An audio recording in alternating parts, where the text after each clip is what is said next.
반갑습니다. 구독, 좋아요 눌러주시고 큰 부자 되시기를 바라겠습니다. 자, HLB가 그저께 대차 상환 1위를 달성을 했죠. 엄청나게 주식을 많이 상환을 했습니다. 코스피 이전 소식이 나왔죠. 그리고 대차 상환이 크게 일어났었는데 어제는 다시 대차 체결 1위로 또 올라갔습니다. 자, 대차 체결이 많았지만 또 상환도 많이 했습니다. 많이 한 상태인데 어쨌거나 숫자상으로 1위를 했다. 계속 뭐 왔다 갔다 이렇게 이 혼돈을 주고 있죠. 다 이 공매도들이 하는 거죠. 대차니까 다 공매도들이 하고 있는 상황이다. 자, 그리고 미국 시장은 변동성이 아주 좀 커졌습니다. 주가가 좀 올랐다가 또 올라간다 싶으면 불안감에 내리고, 또 많이 내린다 싶으면 낙폭 과대다 오르고, 또 이제 낙폭 과대다 싶으면 다시 내리고. 자, 이런 흐름이 지금 좀 지속이 좀 되고 있는데, 고금리가 지금 장기화가 될 가능성이 아주 커졌죠. 이 파월 의장의 발언에 시장이 좀 얼어붙은 상황인데 주가가 단계 좀 많이 내려오긴 했습니다. 많이 내렸죠. 자, 여기에다가 지금 셧다운 우려까지 다시 나온 상황이다 보니까 이런 부분까지 더해져서 금요일날 이거 어떻게 될지 모르겠어. 마음 편하게 좀 매도하고 가자. 이런 심리가 좀 강하게 나왔다라고 볼 수 있습니다.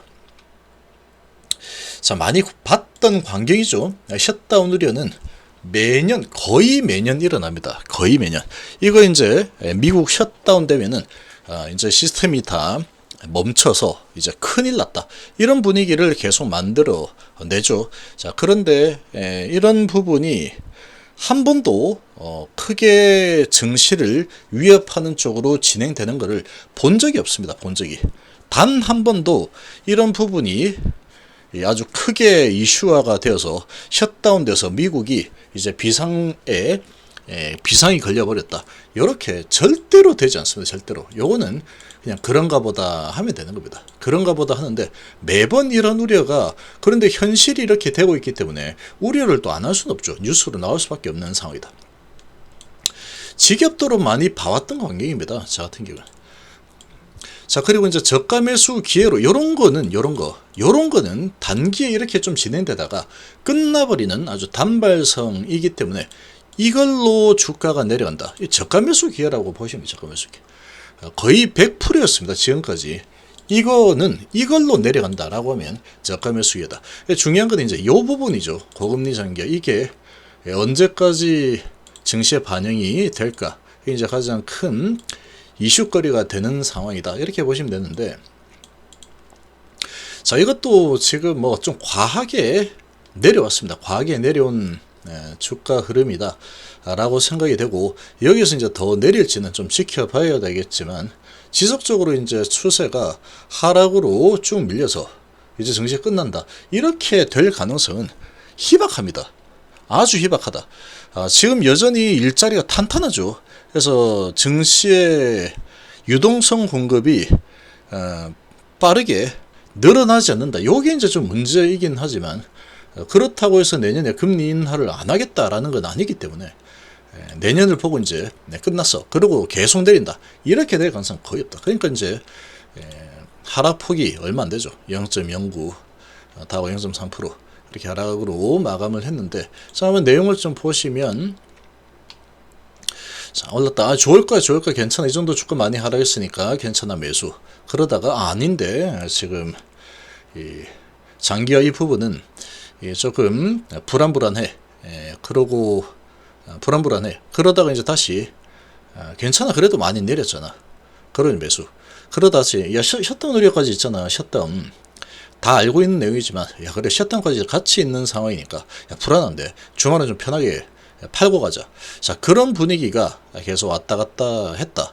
근데 폭이 아주 크게 롤러코스터가 왕창 올랐다가 박살이 났다가 확 올랐다. 이런 건 아니죠. 그럴 만한 사안은 아니라는 겁니다.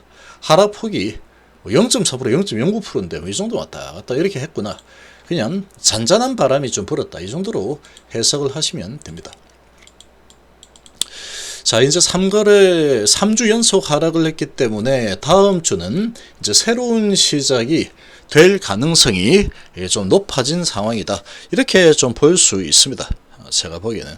자, 그런데 여기에 추가적으로 연준의 저런 내년도 금리 계획이 4번 정도 금리를 인하할 걸로 예상을 했었는데, 그렇게 이제 브리핑을 하다가 이 너무 일자리도 탄탄하고 실업률도 너무나 낮고 그리고 이제 이런 부분이 물가를 계속 고공행진을 하게 만들 것 같아.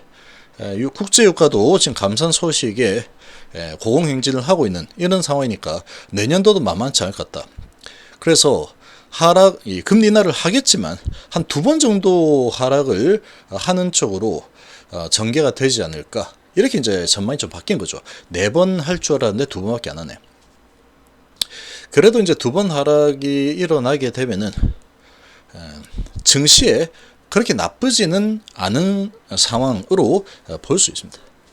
그리고 국제유가도 이제 계속 많이 올라가다 보면은 또 막 전망들이 120불 가면 이제 증시도 다 막 끝장나고, 이것도 맨날 반복이죠. 많이 들어봤죠. 120불 가면은 이제 다 끝난다, 이제 큰일 났어 너희들 뭐 이러고 있는데, 그렇게 된 적이 단 한 번도 없습니다. 단 한 번도. 그런 거는 언론에서 그렇게 나오죠. 절대로 믿으면 안 된다. 언론은 누구 편이다. 개미 편은 절대로 아니다. 적어도 개인 투자자 편은 절대로 아닙니다. 어떻게든 속고 속이는 그런 곳이 또 이 주식판이고, 관련된 그런 소식들, 팩트에 입각해서 얘기하는 것 같지만 그렇게 될 수도 있어. 아니면 말고, 뒤에 항상 아니면 말고라는 글이 있다는 것을 잘 파악을 하는 게 좋습니다. 여기에다가 이제 셧다운, 기한을 넘기게 되면은 셧다운 사태가 발생하게 되는데, 공화당 내 소수 강경파 반대로 예산 통과가 지연되고 있죠. 그러니까 기한이 이제 9일밖에 안 남았는데, 이것도 지금 안 그래도 지금 고공행진 고금리 장기화로 지금 투심이 별로 안 좋은데, 뭐 이것도 지금 반대파가 계속 붙잡고 있는 바람에 9일밖에 안 남았는데, 이거 넘어가면은 이것도 셧다운까지 일어날 수 있겠구나, 이런 부분인데, 이거는 단기적으로 이걸로 주가가 하락한다 그러면 무조건 매수기입니다. 무조건 매수기. 이건 왜 무조건 매수기냐? 이거는 반드시 무조건 넘기든 말든 상관없습니다. 어쨌거나 이 셧다운은 발생하지 않는다. 발생이 일어난다고 하더라도, 발생한 적도 있죠. 발생이 일어난다고 하더라도 아무것도 아니다면 아무것도.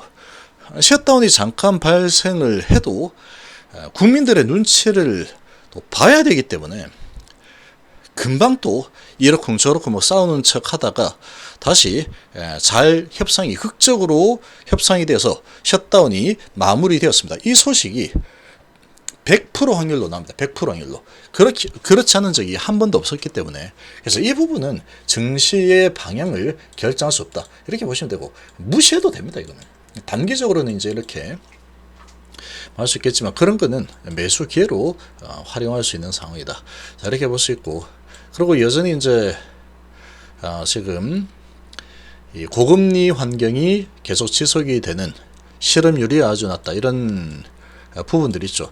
그리고 S&P 글로벌은 미국의 9월 서비스업 PMI 예비치 50.2로 집계가 되었다. 여전히 업황이 확장되고 있지만 수치로만 따지면 8개월 만에 최저치다. 별로죠. 근데 이런 부분은 그렇게 나쁘지 않습니다. 지금. 왜? 이 서비스 구매자 지수, 이거 경기가 그렇게 썩 좋다고 보지 않는데? 라는 부분은, 그렇다 그러면 물가가 크게 올라가지 않겠는데가 되는 거죠. 그러면, 금리를, 고공행진을 조금 완화시켜도 되겠다, 이렇게 이제 해석이 될 수 있는 거죠.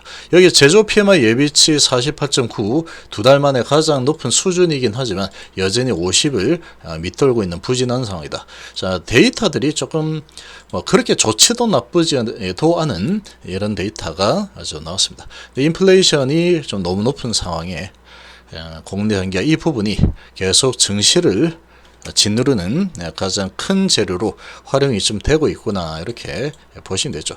그러나 이제 아주 크게 문제될 만한 부분은 아니다. 자, 그리고 HLB 보시면 주식 대차 체결이 1위에 또 올라섰습니다. 체결이 58만 주나 체결했죠. 자, 지금 그 전에 HLB 체결이 42,000주, 상환이 73만 7천 주나 상환을 했습니다. 잔고가 69만 주나 줄었죠. 자, 그런데